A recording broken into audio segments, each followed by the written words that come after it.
Perkenalkan, nama saya Sinta Dwi Ayu Pitaloka dengan NIM belakang 255. Di sini saya Sinta akan pertama-tama menjelaskan tentang apa sih itu KBGO. KBGO merupakan kekerasan berbasis gender online yang merupakan segala bentuk kekerasan yang terjadi di dunia digital yang berlatar belakang gender. KBGO ini dapat berbentuk kekerasan, pelecehan, intimidasi, hingga penyebaran konten negatif yang berbasis gender yang dampaknya sangat luas terhadap korban yang bisa terjadi di kalangan gender perempuan maupun laki-laki. Ini kan saya sudah menjelaskan KBGO itu apa. Sekarang mengapa sih hal itu terjadi di Indonesia? Yang pertama yaitu norma sosial dan budaya patriarki yang dimana masyarakat mendominasi yang menempatkan perempuan dan kelompok gender minoritas dalam posisi yang rentan dan kurang berdaya. Minoritas dan disinhibisi efek tanpa kendali yang dimana situs dan platform online sering memberikan ruang anonim yang membuat pelaku kekerasan merasa terlindungi dari konsekuensi tindakan mereka. Yang ketiga, yaitu kurangnya regulasi dan penegakan hukum.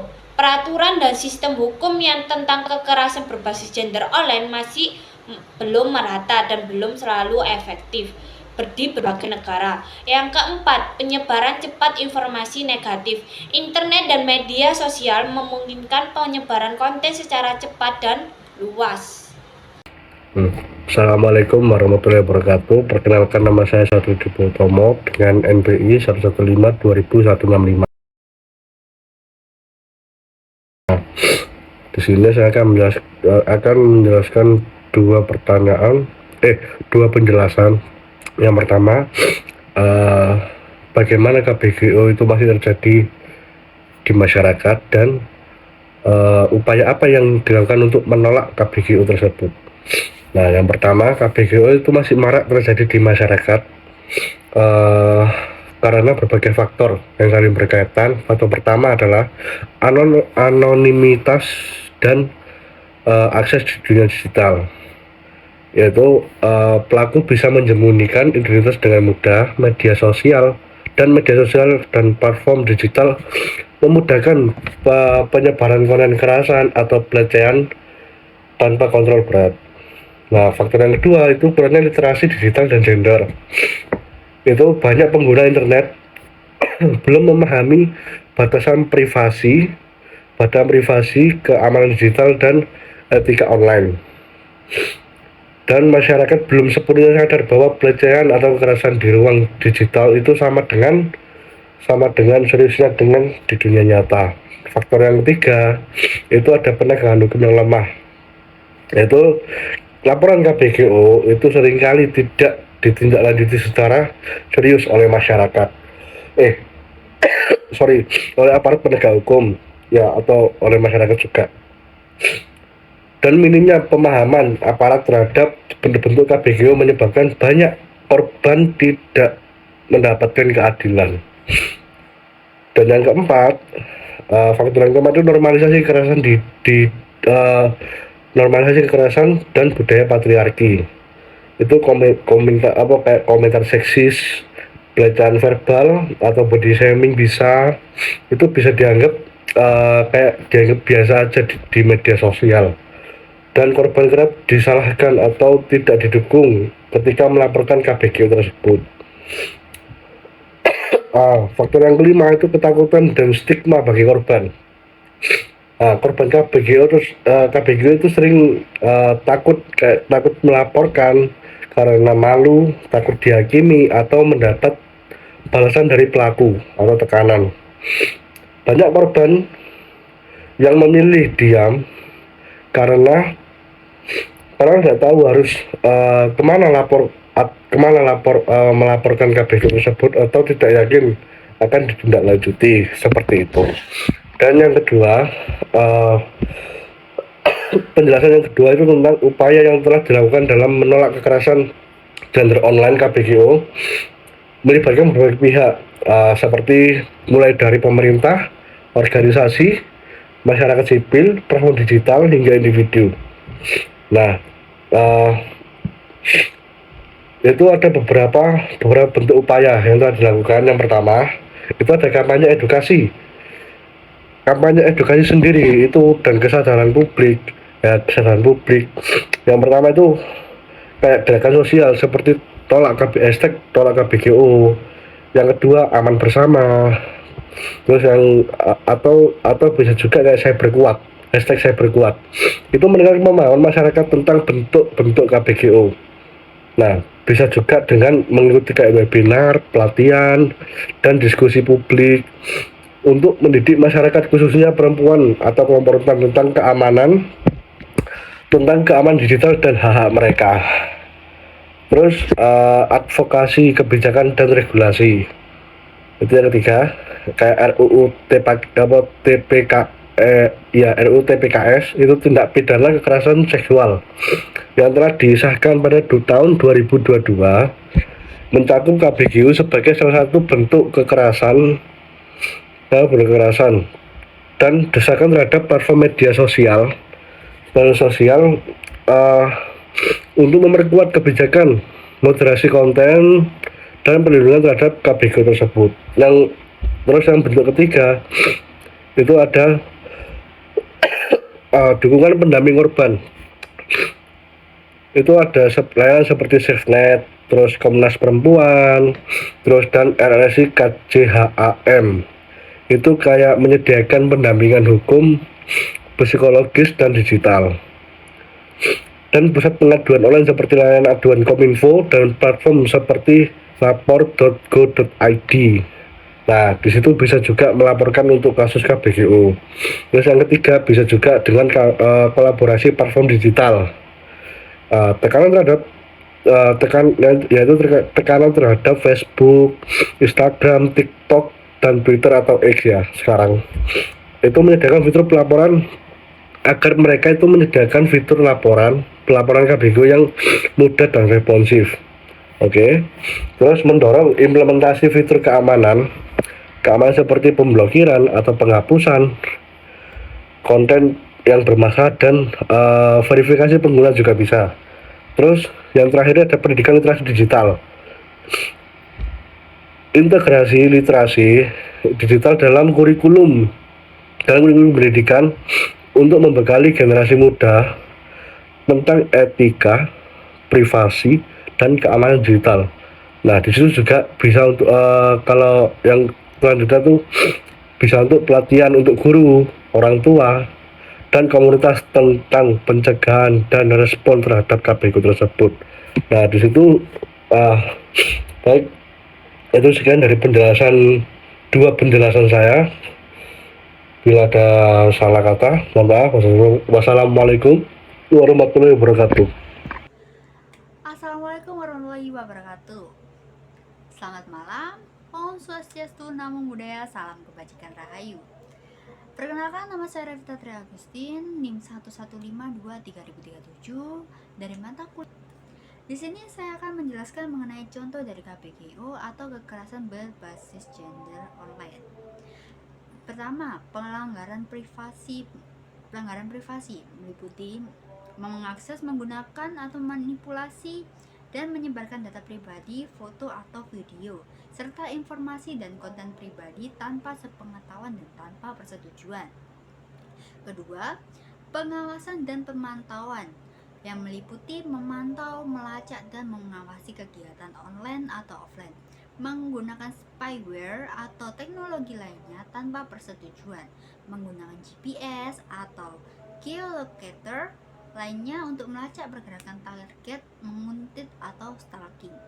Ketiga, perusahaan reputasi atau kredibilitas meliputi aktivitas sebagai berikut: membuat dan berbagi data pribadi yang salah, misal akun media sosial, dengan tujuan merusak reputasi pengguna, memanipulasi atau membuat konten palsu, mencuri identitas dan impersonasi, menyebarluaskan informasi pribadi untuk merusak reputasi seseorang, membuat komentar atau postingan yang bernada menyerang, meremehkan, atau lainnya yang palsu dengan maksud mencoreng reputasi seseorang.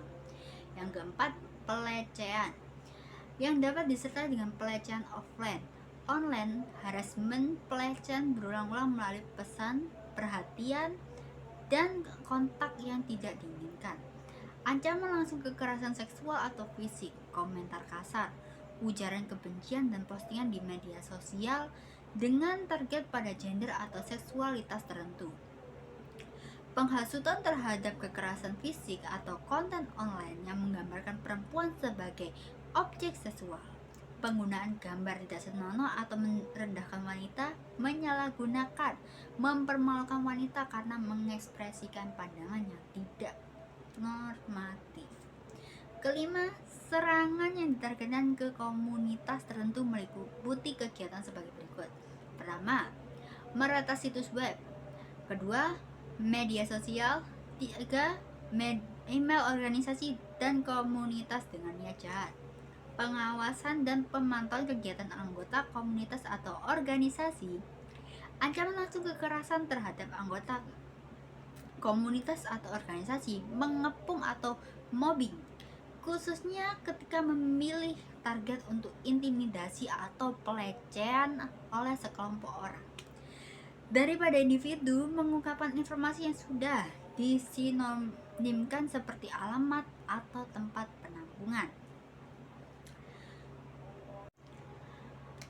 Oke, itu tadi adalah salah satu contoh dari KBGO yang ada di Indonesia. Berikut saya akan menjelaskan mengenai kaitannya KBGO dengan mata kuliah Cyber Society and Culture. Pertama, Cyber Society atau masyarakat digital. Cyber Society adalah komunitas atau masyarakat yang berinteraksi di dunia digital. KBGO terjadi dalam konteks Cyber Society ini, di mana interaksi sosial berlangsung di platform digital seperti media sosial, forum, dan aplikasi pesan. Normal dan perilaku yang ada di Cyber Society memengaruhi bagaimana gender dipresentasikan dan diperlakukan, termasuk adanya diskriminasi dan kekerasan yang mencerminkan ketidaksetaraan gender di dunia nyata. Kedua, cyber culture atau bisa disebut dengan budaya digital. Cyber culture adalah kumpulan norma, nilai, dan kebiasaan yang berkembang dalam lingkungan digital. Budaya ini membawa serta stereotip gender dan norma patriarki yang sudah ada di masyarakat fisik ke ranah maya, sehingga KBGO menjadi manifestasi budaya tersebut dalam bentuk kekerasan atau pelecehan di dunia digital. Oke, terima kasih. Cukup sekian dari penjelasan saya mengenai contoh KBGO yang ada di Indonesia dan juga kaitannya KBGO dengan cyber. So, terima kasih sudah melihat video saya dan mohon maaf jika ada kesalahan kata. Wassalamualaikum warahmatullahi wabarakatuh.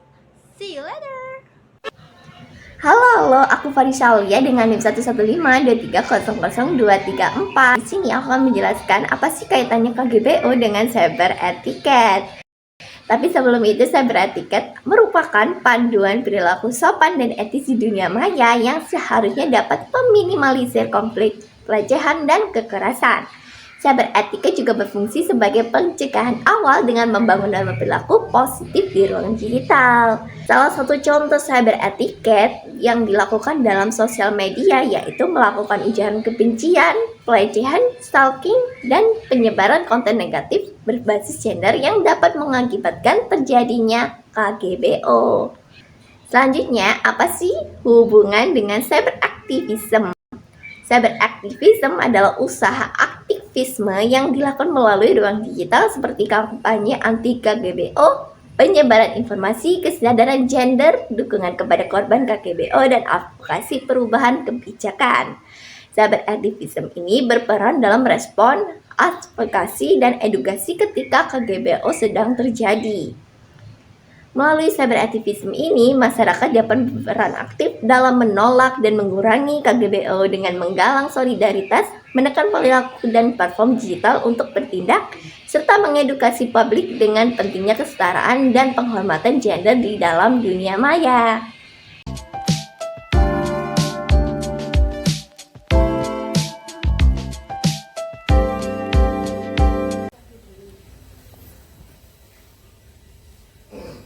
Assalamualaikum warahmatullahi wabarakatuh. Perkenalkan, nama saya Muhammad Hafi Alfido Dinanda dari NIM 115530205 dari mata kuliah Cyber Ilmu Komunikasi C. Di sini saya akan meneruskan soal dari nomor 6, dilakukannya penegakan hukum bercerita terhadap seseorang yang dapat dipercaya seperti organisasi dan komunitas advokasi. Penegakan hukum terhadap kekerasan berbasis gender online di KBGO di Indonesia masih menghadapi berbagai tantangan seperti multitafsir dalam penerapan undang-undang yang ada, UU Perlindungan Anak, UU Pornografi, UU ITE, serta kurangnya pemahaman aparat penegakan hukum yang menyebabkan korban seringkali malah dikriminalisasi.